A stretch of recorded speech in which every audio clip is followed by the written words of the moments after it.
So I'm going to start off with this piece. So we've got Ron, Harry, and Hermione. And what you've done here is my biggest issue with this painting is this frame that you have. This is just bad photography at this point. It has nothing to do with realism or form or structure. It's all composition and framing and staging.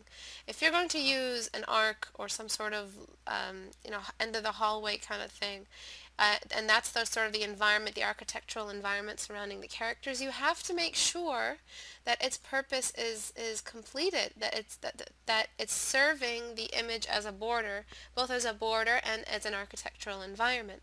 So you can't cause asymmetry at that point. The point of that architecture, the point of that sort of a hallway leading into an arc, and that's where Hermione and what's his name are standing on, and they're looking at this little painting. This is all symmetry right now. There is a severe amount of asymmetry in this painting, in the improper places, because the architecture here needs the symmetry in order to work as a proper proportional prop in the, so I try saying that 18 times, in the composition. It's serving a very specific purpose, and that's framing. It's cutting off the composition, making it feel like an encased hallway where they're walking through. I'm not sure exactly what point from the book this is, or the books. I don't remember. But please, please, please try to duplicate this side on the next side. Let me see if I can do that as well.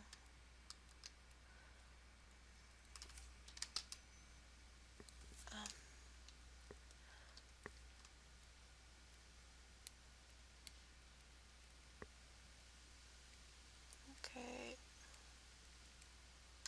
Oops. So. Okay, so let's expand this canvas. Flip this baby horizontally. And put that there. So that's what you should have done. You should have done this, which is make sure that the purpose of the border, you understand what it is. It's symmetry, it's framing. And that architectural, it has a very specific purpose for the story here. They are on some sort of area in Hogwarts or some sort of closed off area. I'm not sure what's happening in the painting, but you have to make sure that your framing reinforces the story. You're showing that these three heroes are doing something. So it's a holy kind of framing where we see it a lot in paintings of, holy saints and stuff, where they have the perfect arch surrounding them. Sorry if I'm at a loss for words today. I'm really tired. If I seem like I forgot English, if I can't English today. Sorry if you can hear in my voice. Okay, so you see, just with that little addition, the painting already feels completed. Before you zoomed in, or you accidentally cropped it, or Photoshop did some shit, or your camera, someone pushed you while you were taking the photograph. Do you know what I mean? I know it's a painting, but I'm thinking photograph-wise. Another thing is the vertical build-up. So the fact that the characters are really low on the image. What I recommend is bringing in more architectural framing and creating a sort of stairway that they climbed up toward, or I'm not sure what could have conspired.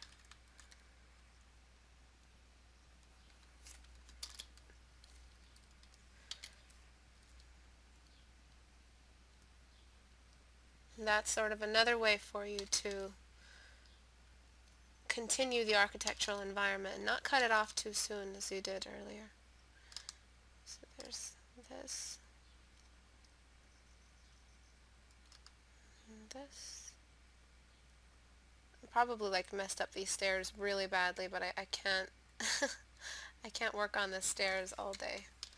So just imagine that these stairs are proper perspective wise. I don't even know what I've done.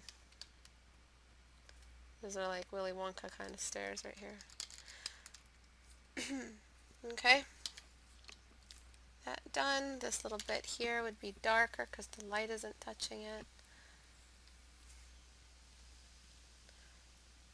So I have to make sure this value is appropriate. Okay, I'm just going to erase a bit off the middle, and when I erase that shadow off the middle, you'll see in a second, it'll help guide our eyes toward the heroes. So just like this, erasing some of that shadow will help guide our eyes towards those three. Alright, so that's done undone. That's composition, that's cleaning up, making sure that you are framing the characters properly, the canvas, it's basically all that mathematical stuff to make sure that, or photography stuff, to make sure that you've measured the importance of certain, that measure the symmetry into the sizes and scales and importance of those objects in the image. So they're relatively small, but there's three of them. So that adds to the importance, and they're more detailed. But pretty much the painting is the focal point at this point, and so we want to frame around the painting proportionately. It's a bit off-center, which is fine. Shouldn't be. It should be a little bit this way, but I had to work with what I had. Another thing is anything that is architectural, basically anything, has to be measured. Is the word flush? Flush, when something's perfectly straight, has to be measured with rulers. Don't take shortcuts, because we expect perfect measurements and perfect angles and perfect geometry from anything that is geometric or formed out of some sort of masonry or something like that. We expect straightness. It's really important, especially because we have actual lines in the painting. So we've got this line, we've got this line, we've got perfect angles everywhere, and you've got this one lamp that's going to the side. It's really distracting, especially if the light source is the lamp, and you've got this sideways image. You've got the highest amount of contrast in here. Let me grayscale it for you. The highest amount of contrast is right over here, and yet you've got this, you had this slanted lamp. It was really, really distracting. So make sure anything that requires measurement, anything that requires actual mathematics, make sure that you're doing that. Another thing is the desaturation that's required. Saturation is only highest where it is brightest. Please write that back to me. I want everyone to remember that. You don't just scatter saturation and hope that it looks good and that it represents your good taste. No. Saturation is a scientifically observable chemical reaction or something, or scientific reaction, I guess you can call it, of light on color. If you have more light, you have more color. You have more of the color, therefore you have more saturation. So saturation is highest where it is brightest. And don't forget that, alright? So this means that I am going to bring down the saturation completely and erase away the desaturation around the lamp to make sure that the lamp is one of the most saturated areas in the painting. Because that's where that light is coming from. And then I'm going to make this saturation build up.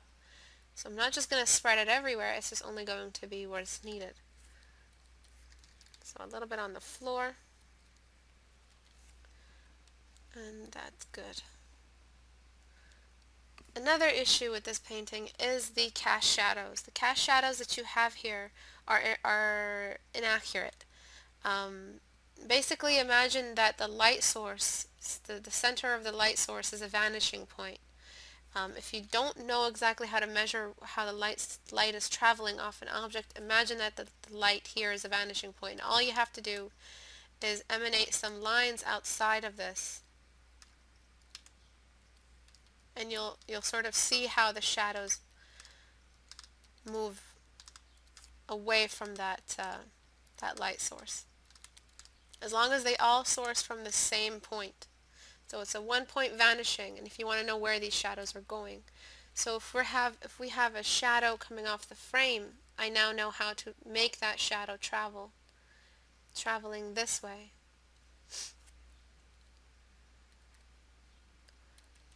I don't need it to be that distant.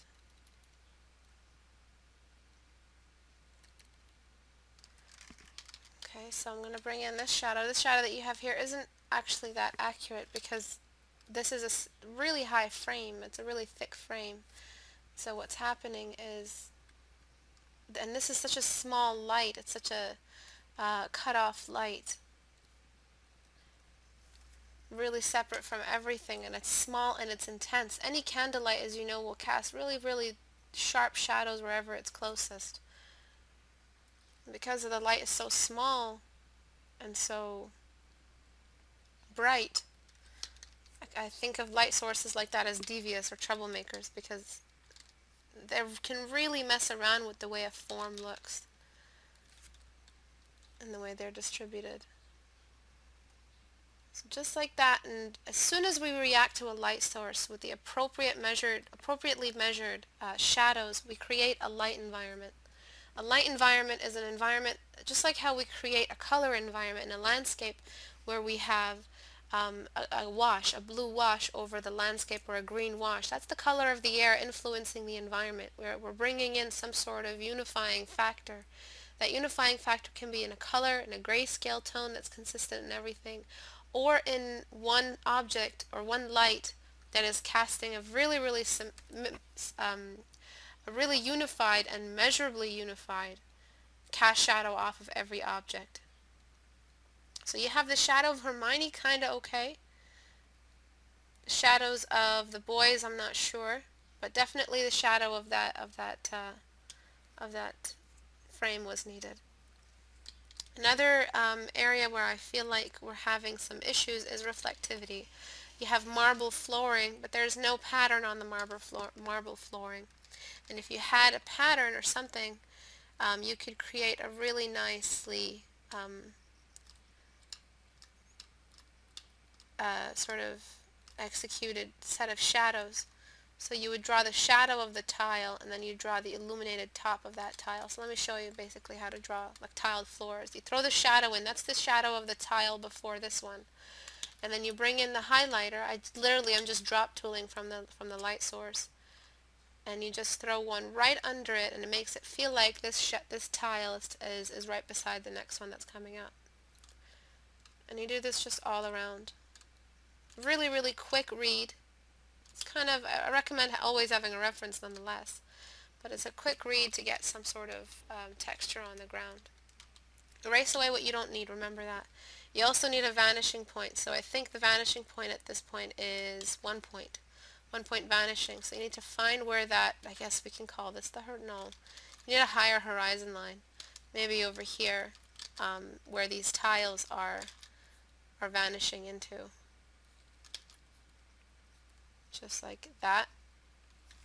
And that'll also help give the ground some distinction, and then after we give the ground some distinction, we have to ease up on those shadows that you cast and then reflect as if they're standing on water, because marble flooring or stone flooring can be very reflective.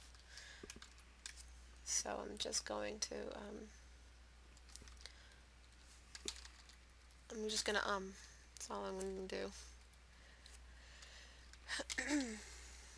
Going to get that light source color again and just respond to that light. I know these tiles are not perfect, but I don't have the time to measure them perfectly. So I'm just going to do a couple.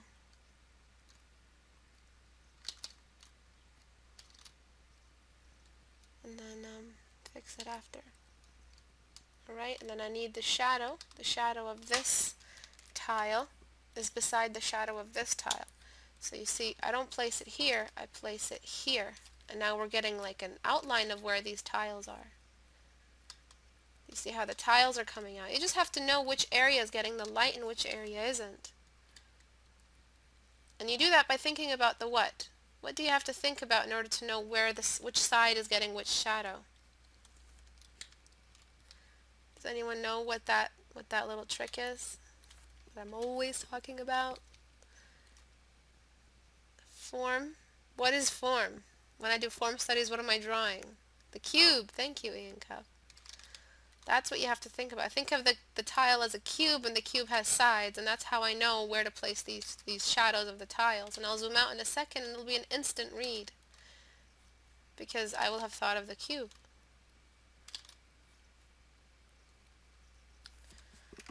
Cube just really simplifies everything. Alright, see that? This shadow here, because it's under, this light here, because it's under her shadow, has to be a little bit dimmer. So that'll just dim right down. This one has to be dimmed. I didn't use perspective lines, so I'm sorry. They're a little wonky. And again, find a reference and get another kind of tile. This is pretty boring tiling. This is like the 25 cents a tile kind of thing at Home Depot. Probably want to bring in some cool marble textures for the ground. I think I'll do that. I think I'll do that for you. Okay.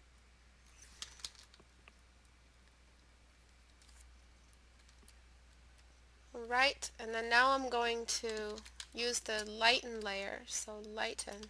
I'm going to grab one of these tile colors and ease up on these shadows. They're in the wrong spot, by the way, but I'm just going to keep them where they are. I'm going to tell you that they're in the wrong spot. I showed you how to get the right kind of shadow, the right cast. It gets darker the closer you get to the object, and lighter the further you move away from the object. So right now we're separating textures together and by response to a light environment. You guys have no idea how important that is in a painting, and if you do, good.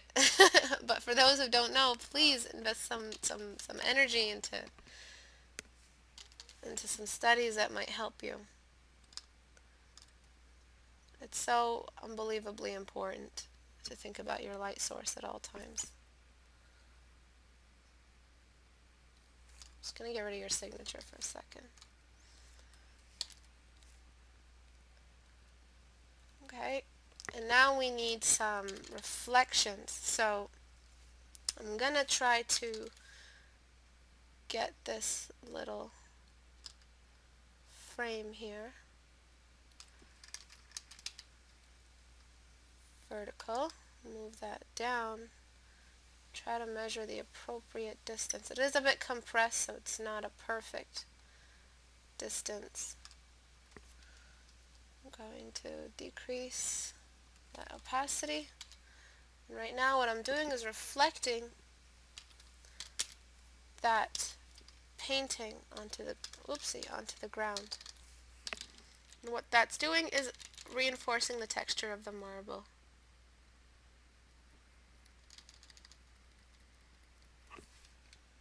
And Hermione's reflection is also coming through. And I have to bring in Harry's reflection as well.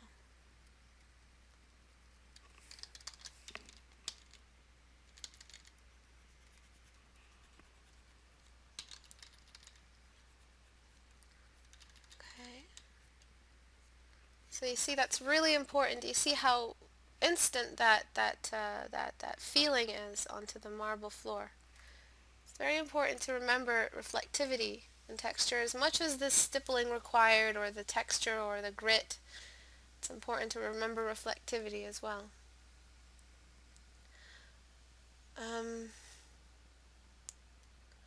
What else would I recommend? The general color, all in all, should be a little bit different, but that's a lot to change, so I might just let that go. I need to show that this fire is strong enough to cast all of this light, because we're seeing a lot. That's a pretty strong torch. Okay, as for the wall behind them, you also need some stronger texture than that, and I see that you placed in some stone texture. You can do the same exact thing that I did just now by throwing in the light on the bottom face of those cubes.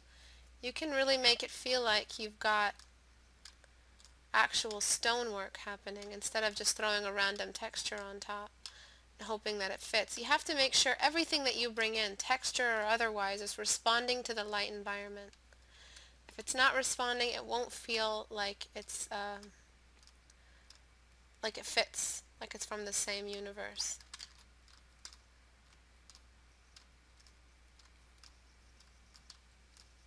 And you have to know which side of the cube you're thinking about. So you have to think about the cube. You can't just let the cube go.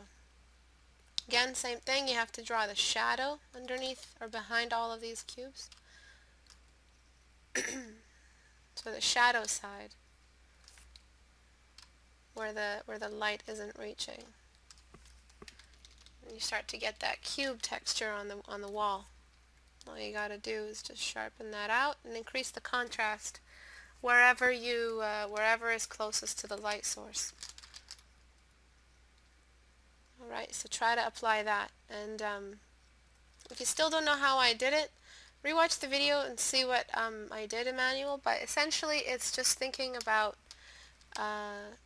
one cube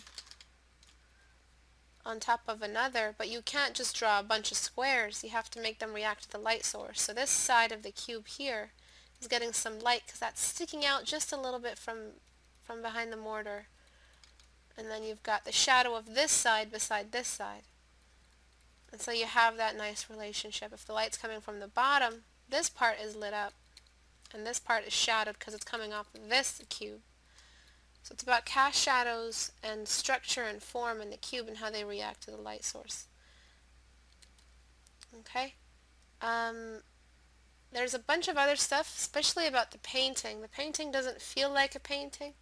What I recommend you do is get a smudge brush on a scatter and start to give it that oil feel, because if it's too clean, it'll look like you're trying to draw a real window into an open, like it looks like there's like a massive window into a big room where the fruits of that world are all massive. You want to give it that deliberate lack of representationalism. Representational means that it's real, so you want to deliberately make it not real. And so you want to mess it up a little, or else it won't feel like an actual oil painting. Or so just on the scatter brush, make sure it's not too detailed. The fact that it's got this really, really detailed frame around it is doing the job. Hermione's hand is super tiny, but I guess that's like stylistic, so you can get away with that. Okay, and what I'll do, because it looks a bit blurred after you use the smudge tool, I'm going to bring in the sharpen tool, and that'll sort of bring about that necessary texture, that painterly feel. So is this a specific scene from the Harry Potter books?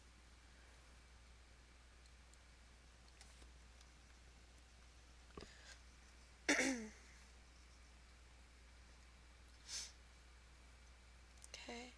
And what you've done, Emmanuel, is that you've made it seem like the fruits are reacting to the light source. So you want to dull them out and mattify them just a little bit, as if they don't have a light source that is, because look at where you placed the highlights on the pineapple. You pretty much place them exactly as if they're reacting to this light source. You should not be unifying the environment in this case, because it's a separate painting. It's not the same painting. Like, unless you're trying to make it seem like the light of this world affects the paintings in Hogwarts, but I don't know, just darken this. It's too light. Painting should not feel like it's sharing the same light source as the rest of the image.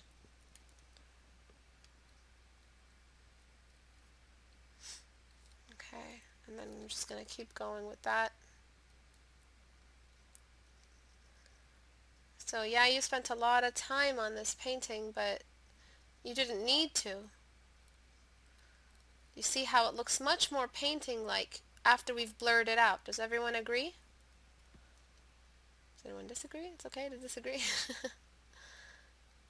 But it feels like it's, it's deliberately oil painted off in the distance, so there's going to be blur, and it's not the same kind of, it's not a photograph. It's a painting. And so we want to give it that feeling. And we've dulled it out. You see now it's not sharing the same light source as the rest of the image. I'm also going to dull out this this frame, because what we need to do is show that this frame's high points are reacting to a light source. So that even the frame as a metallic surface needs to react to the light source. Select inverse. I need to make this sharper. This part of the frame is casting a shadow on the painting. And then select inverse again. I'm going to go on a darken layer and choose a mid-tone color. Oopsie. Darken. Okay, and I'm going to erase away what I don't need. So this way I'm not over detailing, because it's a little bit overwhelming what you've done with the frame. So this way the frame is kind of controlled.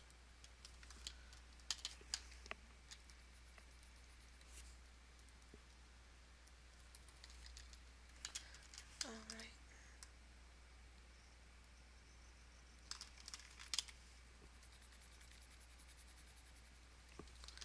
Then we're erasing away what we don't need. A nice, clean, straight lines. Merge down.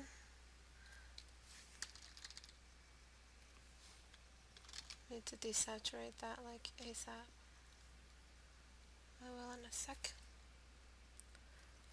Remember when using the dodge tool, which I think you might have used, remember not to.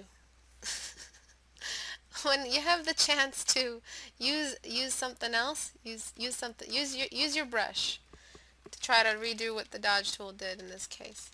Use the brush. Dodge tool brings in this horrid orange that, though can look very pretty at first, makes the image feel very artificial. And you don't want that look. Nobody wants that look. I don't know why there's a halo around the frame, but I'm just taking that out.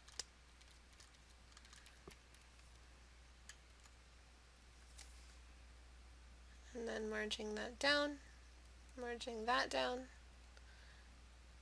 And then finally, I'm going to try to bring in a general wash over at least the back wall. I'm going to try to bring in, oopsie, color. Try to unify the colors a little bit. So the wall should have that consistent color to it, and that reflects onto the marble. It's too much.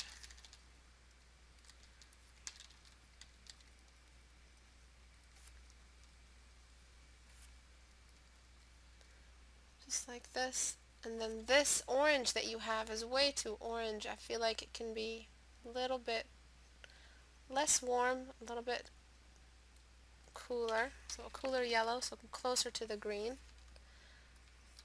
On the outer areas anyway, and then we warm it up again only where we need it.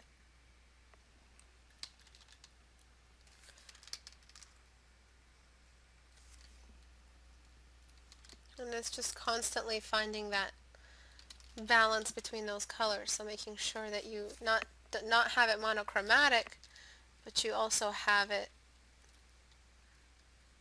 there's an environment being controlled by the light. All the colors here have to pass through the light border, and the light determines how that color is seen. Is it a warmer version of that red, a warmer version of that green? So you have to make sure that when you have a light environment, you're thinking about what exactly that light environment is doing to the painting. It's dimming all the colors in value and in color. It's affecting all the colors in this way. So make sure that that wash is always there. It's a very important little thing. Hermione's hair will be a little bit warmer because of the light source. Actually, it's an orange now. All their hair is warmer. Unless you want to make that light whiter.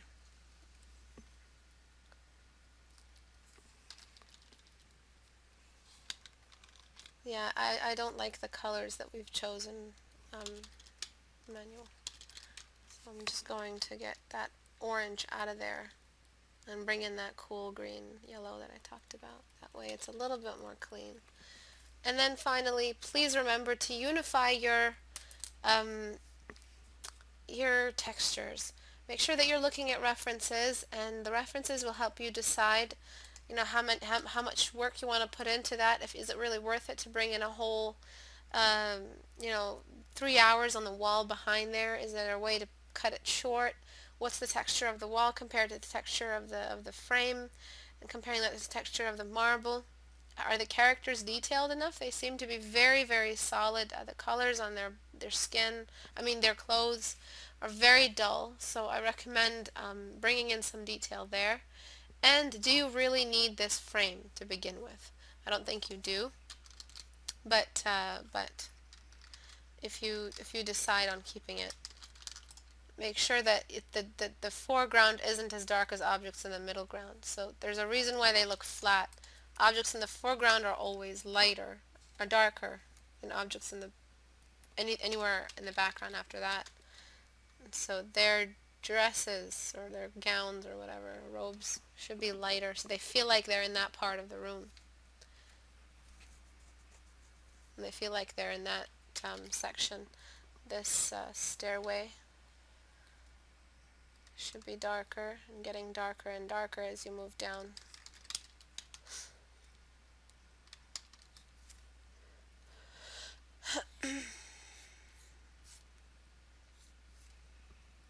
Because they're in that lifted area. So now it feels like they're more part of that area in the distance.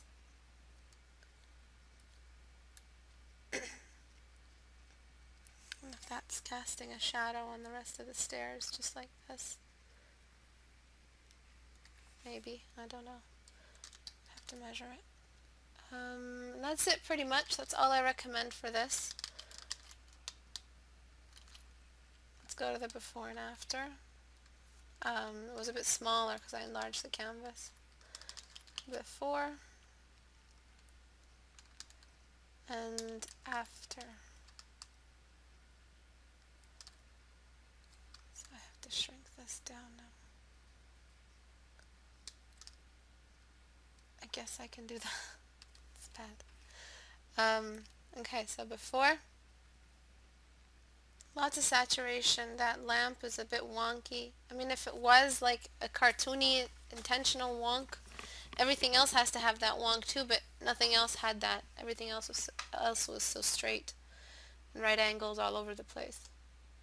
Then after we dimmed it down, we've got saturation only where we needed it. It feels like there's a stronger light environment. The tiles are reflective. So we've got texture variation. And all of that sort of adds to the effect. This part of the frame. Oh, hey Emmanuel, glad you made it. So this part of the frame here is not supposed to be lit up. It's the other side. So this part here gets that light. It's a bit bright for something in the foreground, but you get my point. Dim it down. Okie dokie. Before.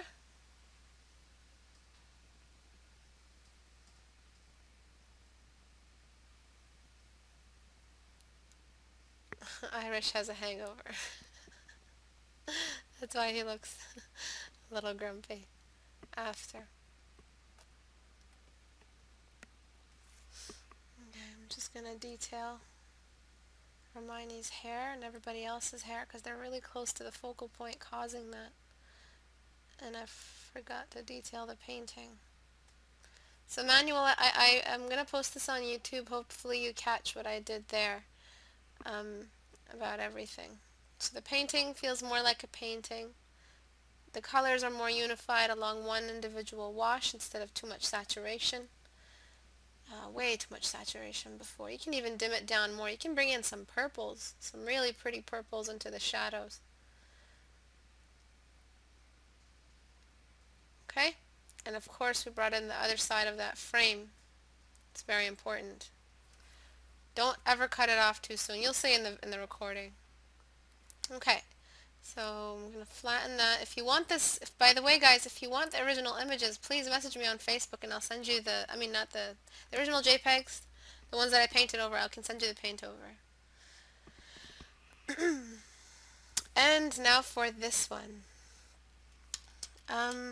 Okay, so what I meant was, when you have a shadow that's as strong as this one on the eyes, you're telling me that the light is pretty intense, like some sort of really distant kind of light. What would happen is the lower half of the sphere of the face would be kind of dimmed down.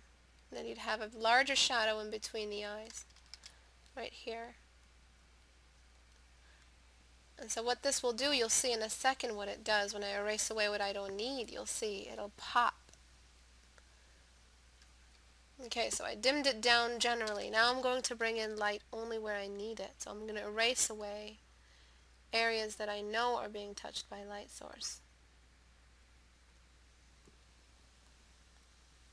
This will create the feeling of a protrusion, a gradual step out of the form.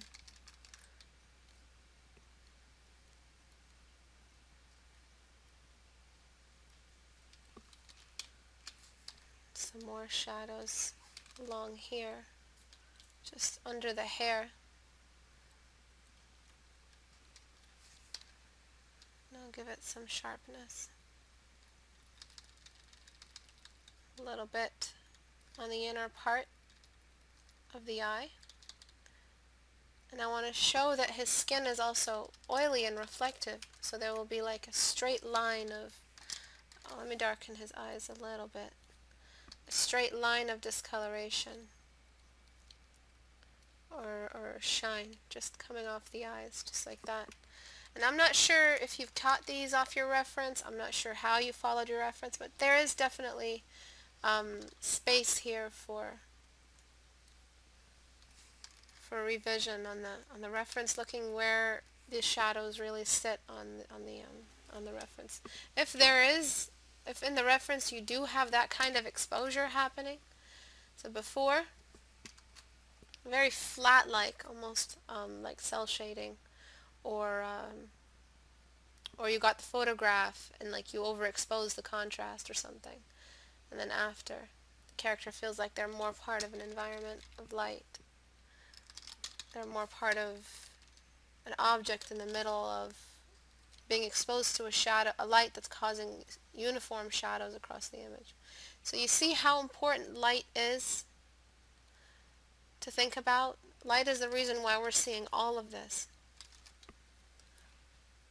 So the bulges on his flesh will get some light on them as well, but remember, build it up. Don't just get your eraser and just erase away. No, you got to build it up. Keep your opacity down and build it up. Only the highest point of that bulge on his cheek is getting that light. So I'm very, very super careful with it. I never want to just mess it up, because then I'd have to dim it again, and that's constantly been my process. I just keep re-dimming it.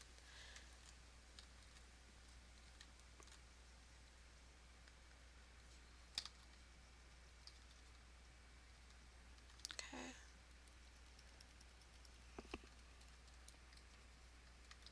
Same thing with his hair. You might want to illuminate his hair along a light source.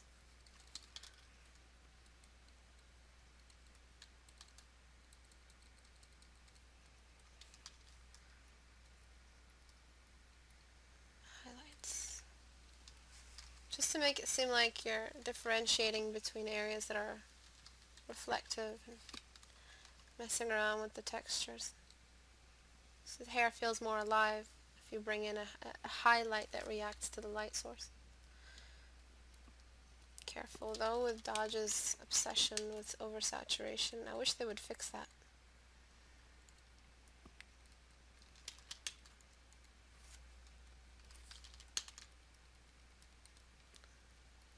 Okay, you also have reflection coming off the bottom toward the top of his eyes, right here near the hoods.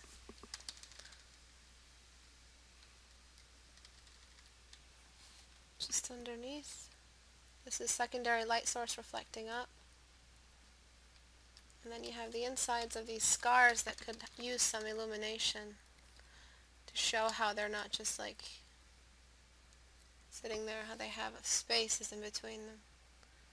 'Cause that's what it is. It's just like a big valley cutting across. And the illumination in these scars is a reaction to where the illumination is happening on the face. So you can't bring the highlight all the way down here because there's shadows here. That highlight won't be visible. So you have to think about where that highlight is relative to the bigger picture. I'm just going to sharpen that. It's too sharp. Bring down the contrast here. Bring down contrast in areas that are directly exposed to the light source. The light brings up their value. So the contrast sometimes it's completely overexposed when light source is shining directly on it, but skin tattoos or blemishes or anything on the face sometimes can, when exposed, raises in value. So you see this, the scar was darker in these areas, but now it's lit up.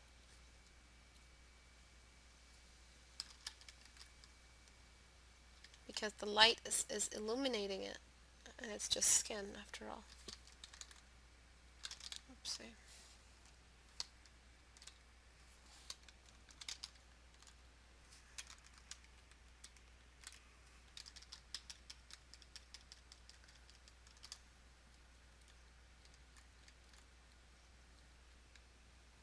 I also want to show that the sides of his nose aren't getting that much. So again, I don't know how you read your reference, but there's going to be some reaction. Over here is like a dangerous little thing happening here, which is a line. Careful with that. You know, dim lines away. You don't need them when you have structure and form. You also have some lines over here. The face is slowly starting to look more realistic than it did before.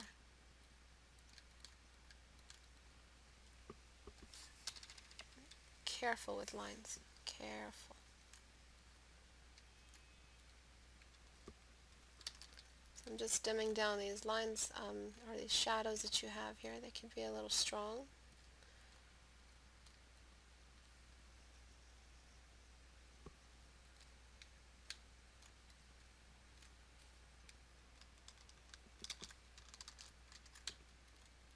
Okay.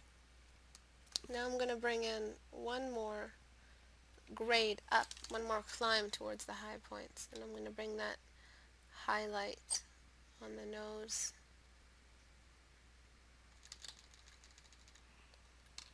Just like that. On the cheek.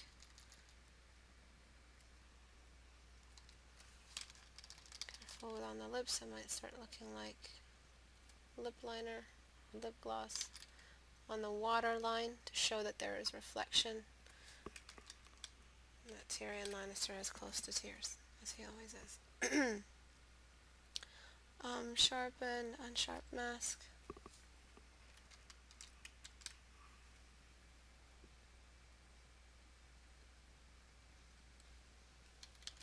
Okay. So again, it's just thinking about light as a governing force, which it is, and everything else, color, texture, saturation, value, are all reacting to the light. And when you do that, you create a successful light environment. So his face is slowly coming out of the shadows, because that's how the photograph is working.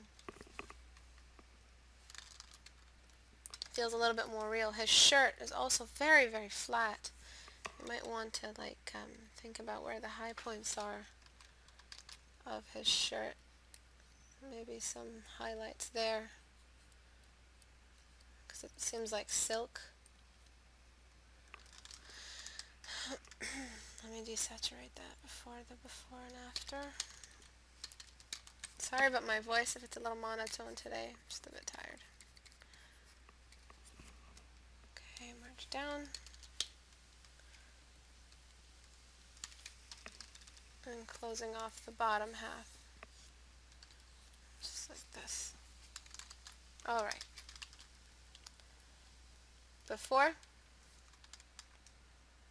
After. Do you see what happens when you let the high points become the light at the high points? when you just let them be, instead of overwashing a certain area with too much light. Be stingy with the light and place it in only in the places where you know are actually receiving some light.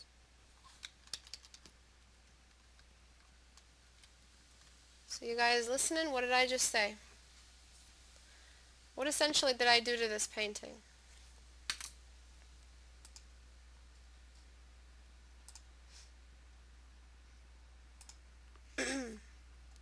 Put light all over the place. No, I didn't do that. Try to pay attention, guys. You're here for a reason. It's to learn, not to talk about Lord of the Rings. Be cheap with the light. Put light only where you need it. You made him look like an old Frodo. Only use sparingly. Let the high points be high. Think about the cube, so finding the high point. Be spare with the bird poop. Be stingy with the light and only use it where necessary. Cubify. Light is expensive these days. Add focus to the high point. Yes, that's the high point, but don't misinterpret what I'm saying and only place light in the high point and everywhere else is dark. It's a build-up. It's a gradual build-up towards the highest point on the form, be it a cube or a sphere, whatever the form is. If you think about this, you'll be able to draw a realistic arm all the time. You'll be able to draw realistic fingers because you'll only place the light at the highest point. And that's how it happens in real life. That's the physics of it. So this character looks more real, looks more moody, it looks like there's an air around him. And here it looked like a flat sort of cartoon version of him, but with his exact likeness and proportion. And after here we reacted to a light source. So yes, have a great day, guys. Bye-bye.